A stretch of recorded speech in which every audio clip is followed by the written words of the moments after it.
बिलाल एक ऐसा लड़का था जिसे जिंदगी से हमेशा शिकायतें थीं। वो गांव के उस हिस्से में रहता था जहां न बिजली थी, न पक्की सड़कें और न ही वो सहूलियतें जो शहर के बच्चों को आसानी से मिल जाती थीं।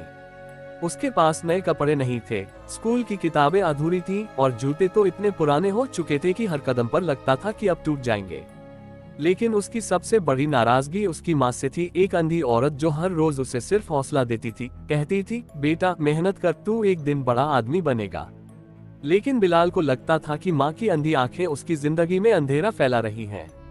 स्कूल के बच्चे उसका मजाक उड़ाते और वो हर दिन टूटता जा रहा था। एक दिन गुस्से में आकर वो माँ पर चिल्ला पड़ा, काश मेरी माँ भी दूसरों जैसी होती, देख सकती तो शायद मेरी जिंदगी भी रोशन होती।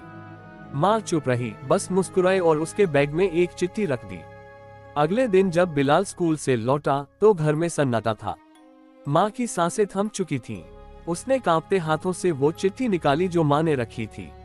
उसमें लिखा था, बेटा तू जब भी गिरा मैं तुझे देख नहीं पाई लेकिन महसूस हमेशा किया। मेरी दुनिया तो तुझसे ही थी, मेरी अंधेरी दुनिया में तू ही एक उम्मीद की रोशनी था। अगर कभी मेरी वजह से तुझे अंधेरा महसूस हुआ हो तो माफ करना, मेरी दुआएं हमेशा तेरे साथ रहेंगी। उस पल बिलाल का दिल जैसे चीर गया। आंसू उसकी आंखों से बहते रहे और दिल में एक नई आग जल गई। उसने माँ के ख्वाब को अपना मकसद बना लिया। सालों की मेहनत के बाद बिलाल एक बड़ा नाम बन गया, लेकिन उसने कभी खुद को बड़ा नहीं समझा। उसने गांव में एक स्कूल खोला और उसका नाम रखा उम्मीदों का चिराग, ताकि हर बच्चा, चाहे उसकी माँ अंधी हो या हालात मुश्किल हो, वो जान सके कि माँ की दुआएं कभी अंधेरे में नहीं छोड़ती। सीख, माँ की दुआ और उसका प्यार कभी दिखाई नहीं देता, लेकिन वो हर मुश्किल में एक छाया बनकर साथ चलता है, जब तक सांसें चलती हैं और उसके बाद भी।